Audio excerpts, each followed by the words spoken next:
Assalamualaikum, Shalom, salam sejahtera. Perkenalkan, nama saya Selva Sela. Di sini saya akan menceritakan sedikit tentang mengapa negara gagal menurut Acemoglu dan Robinson. Sistem ekonomi yang bersifat inklusif dengan pelembagaan ekonomi yang inklusif akan mendorong kemajuan ekonomi. Kemudian sistem ekonomi ekstraktif dengan pelembagaan ekonomi yang ekstraktif pula akan mendorong kemunduran ekonomi dan menyisakan penderitaan.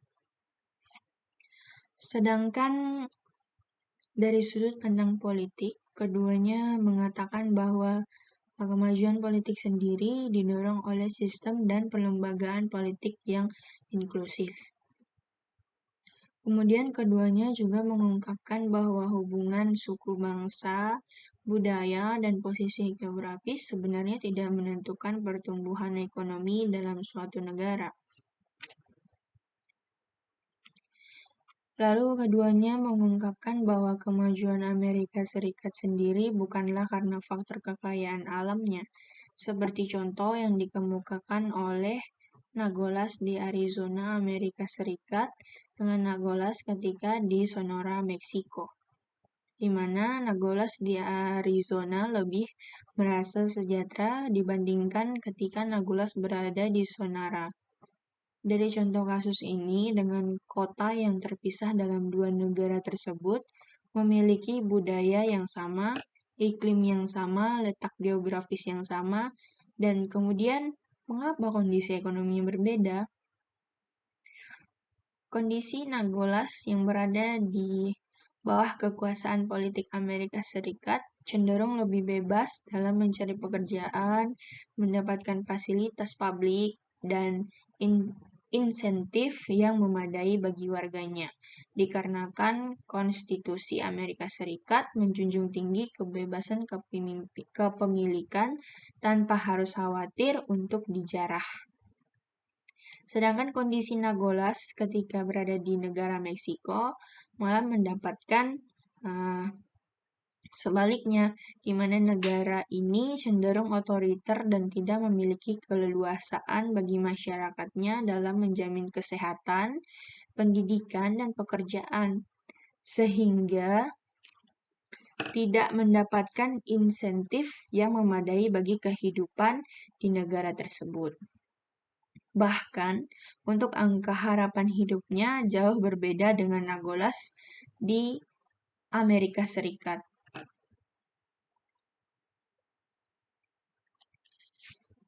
Acemoglu dan Robinson mengungkapkan dalam sejarah penguasaan negara-negara tersebut oleh bangsa Eropa bermula dari bangsa Spanyol yang mendaratkan kakinya di wilayah Amerika Selatan atas ketertarikannya pada sumber daya alam yang terkandung di sana, membuat orang-orang Spanyol menjadi Amerika Latin, menjadi daerah jajahannya, dan memperlakukannya secara kejam, di mana kepala-kepala suku atau raja pada wilayah-wilayah yang dikuasainya ditawan dan dirampas hartanya. Kemudian menjarah seluruh kekayaan masyarakat dan alamnya. Mereka datang menjadi tuan baru di tanah Amerika yang menjadikan pribumi sebagai budak. Akhirnya bangsa pribumi menjadi masyarakat tertindas, budak, dan hidup melarat.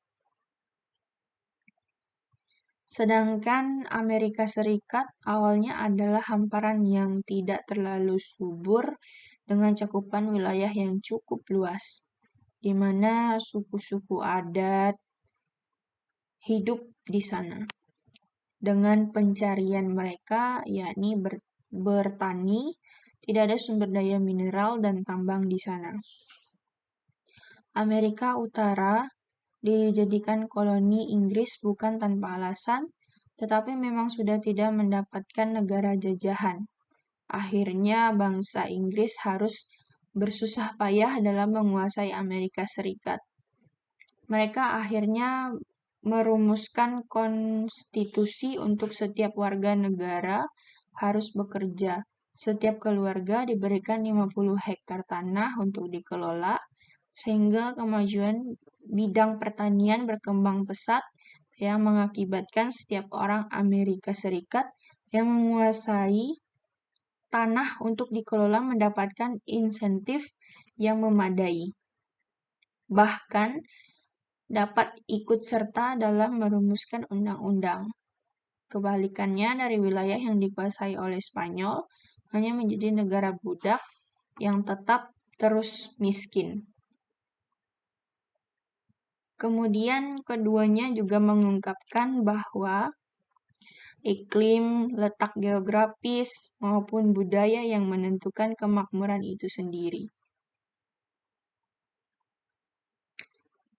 Ia juga menolak teori Max Weber tahun 2002 yang menyatakan bahwa kebangkitan industri modern di Eropa Barat merupakan refleksi dari etika Protestan pasca reformasi agama, atau pandangan Landes tahun 1999 yang berpendapat bahwa negara-negara Eropa Barat maju berkat kultur yang unik dan mendorong mereka untuk bekerja keras dan inovatif.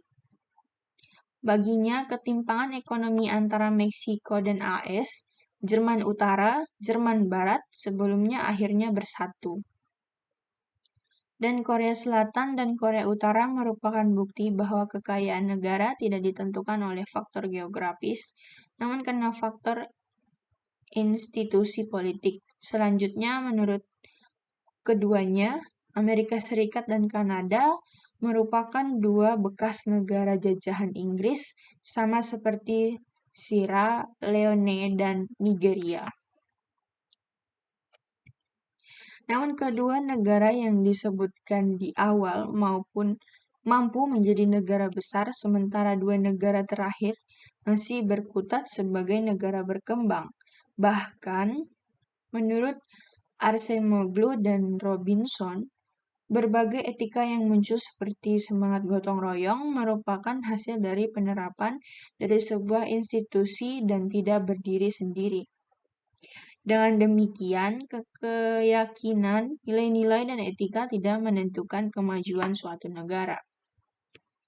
Dalam teori First Welfare Theorem, disebutkan bahwa pasar ekonomi berasal dari sudut pandang tertentu. Tidak ada kebebasan dalam produksi, jual beli barang dan jasa akan menghasilkan kegagalan pasar. Kondisi inilah yang menjadikan dasar dari teori ketimpangan dunia. Negara kekayaan menjadi kaya karena mereka menerapkan kebijakan terbaik dan sukses mengeliminasi kegagalan pasar tersebut. Sebaliknya, negara miskin terjadi akibat penguasanya memilih kebijakan menciptakan kemiskinan. Teori yang dikembangkan oleh Acemoglu dan Robinson adalah perekonomian suatu negara akan maju jika menerapkan ekonomi inklusif. Sebaliknya, negara akan menjadi miskin jika menerapkan ekonomi ekstraktif. Penentu dari pilihan tersebut kembali kepada institusi politik yang menjadi operator dari kebijakan-kebijakan ekonomi yang diambil. Sebuah negara disebut memiliki institusi politik ekstraktif jika desain kebijakan ekonominya berorientasi untuk memperkaya elit dan berupaya mempertahankan kekuasaannya meskipun mengorbankan rakyatnya. Sistem ekonomi inklusif memiliki ciri adanya lembaga yang mendorong property rights, hak kepemimpinan, menciptakan, mendorong investasi pada teknologi dan skill akan mampu mendorong pertumbuhan ekonomi. Hal ini berbeda dengan institusi ekonomi ekstraktif yang menyudut sumber ekonomi dari banyak orang untuk hanya segelintir orang dan gagal memberikan insentif pada kegiatan ekonomi.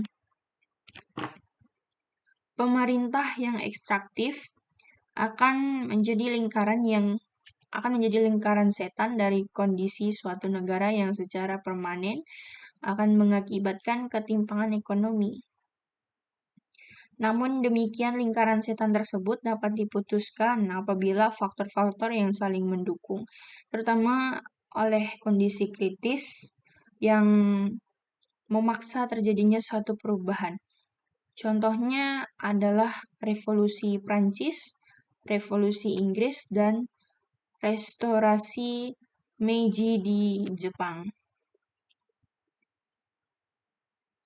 Masalah sistem ekonomi dan politik yang bersifat ekstraktif menurut Acemoglu dan Robinson hanya akan memunculkan pecundang ekonomi dan pecundang politik, di mana pecundang ekonomi yang dimaksud adalah setiap orang atau kelompok tertentu yang berada dalam lingkaran kekuasaan takut kehilangan keuntungan ekonominya. Sehingga cara untuk menjaga keuntungan pribadi dengan memberikan kebijakan-kebijakan yang hanya menguntungkannya.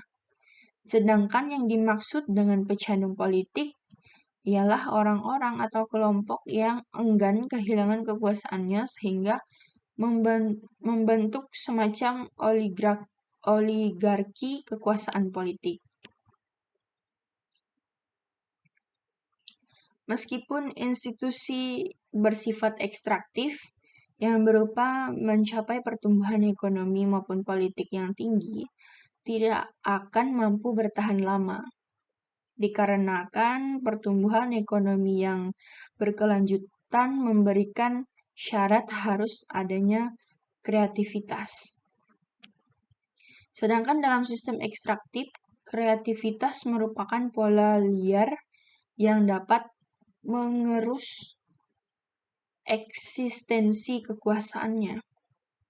Di samping ini, institusi ekonomi yang bersifat ekstraktif akan mendorong rasa iri pada pihak oposisi akan melakukan upaya untuk perebutan yang berdampak pada stabilitas politik. Contoh kasusnya ialah Uni Soviet dan pemerintahan otonom, di mana Uni Soviet setelah Perang Dunia Kedua dianggap akan menjadi raja bagi perekonomian dunia karena pesatnya industrialisasi. Namun faktanya kejayaan Uni Soviet tidak berlangsung lama, bahkan menghadapi dekade 1990-an mengalami kehancuran. Hal ini tidak lain dari sistem yang bersifat ekstraktif mengerus hak-hak seseorang sehingga menimbulkan dorongan perlawanan. Begitu pula dengan pemerintahan otonom di Turki mengalami kehancuran setelah dijungkalkan karena ketidakpuasan masyarakat.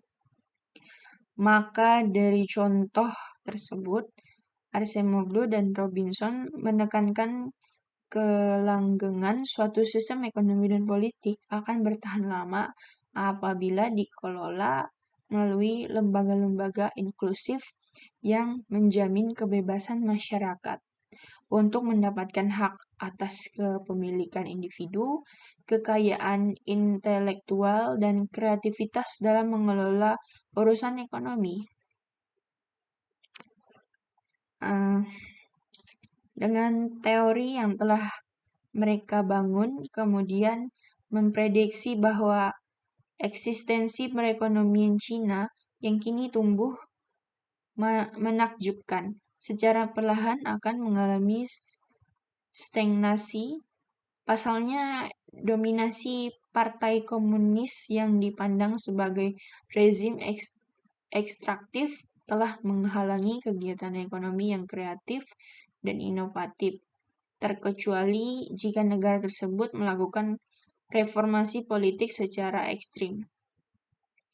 Namun demikian, Acemoglu dan Robinson memprediksi dalam beberapa dekade, elit Partai Komunis masih akan terus mempertahankan dominasi mereka.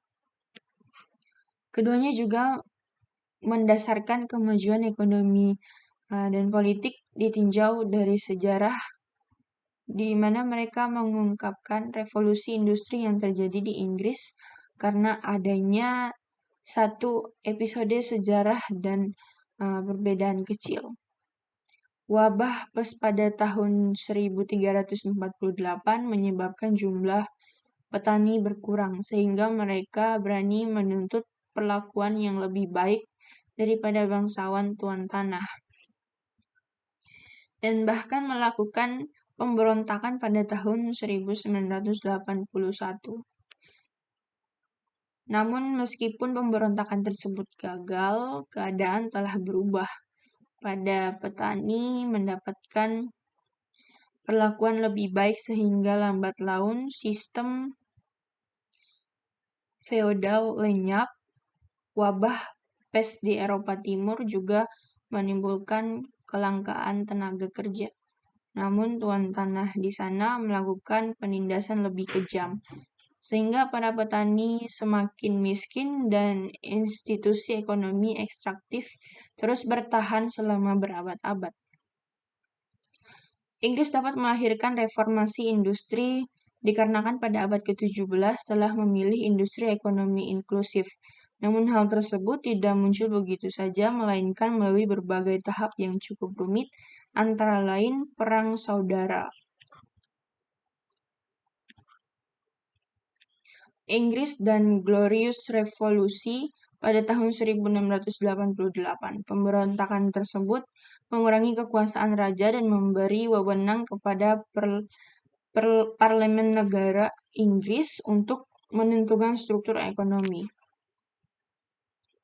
Setelah revolusi, pemerintah menjamin hak kepemilikan atas aset dan properti, hak paten, dan membangun berbagai infrastruktur seperti jalan raya, kanal, dan kereta api. Selain itu, pungutan pajak secara semena-mena dan monopoli dihapuskan. Hal ini mendorong inovasi dan berkembangnya teknologi.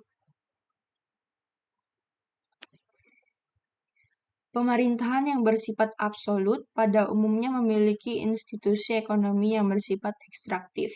Selain menindas rakyat, juga menolak inovasi atau teknologi baru, sehingga menghambat kemajuan dan kemakmuran. Hal tersebut dapat terlihat antara lain pada sejarah Kekaisaran Otonom, Turki, Spanyol, Australia, Rusia, Cina, Ethiopia, dan Somalia. Kekaisaran Otonom melarang pemungutan mesin cetak sejak tahun 1485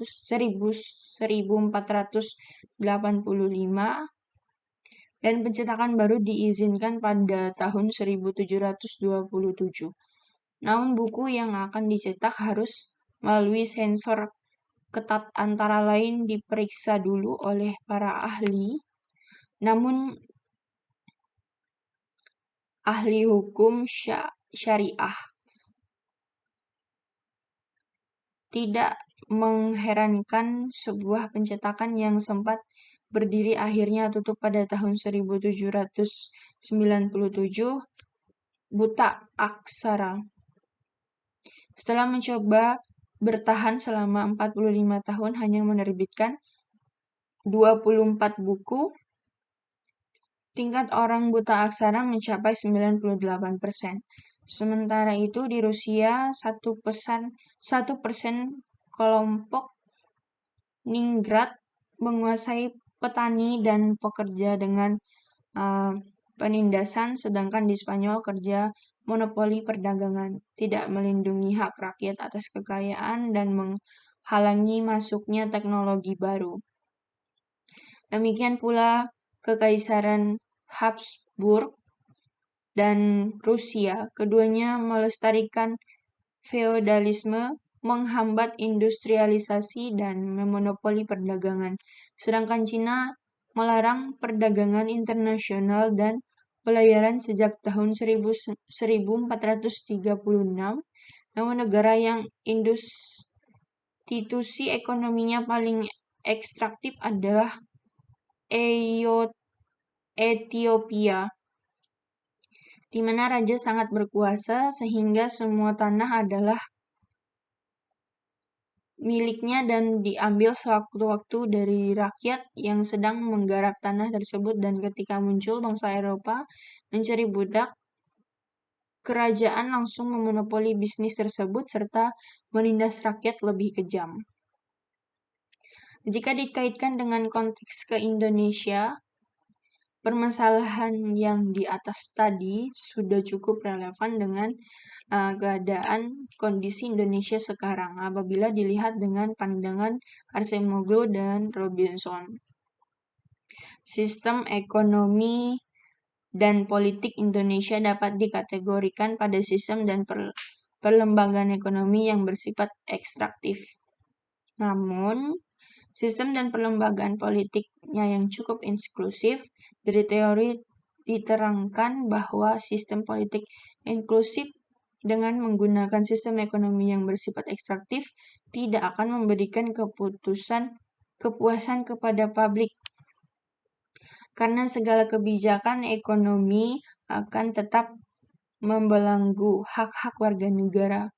Akhirnya penindasan secara ekonomi tetap terjadi, pekerja berpenghasilan rendah masih mendominasi, angka pengangguran tinggi, tingkat anak putus sekolah tinggi, tingkat kriminalitas tinggi, dan angka harapan hidup sangat rendah, meskipun hak politik setiap warga negara terpenuhi.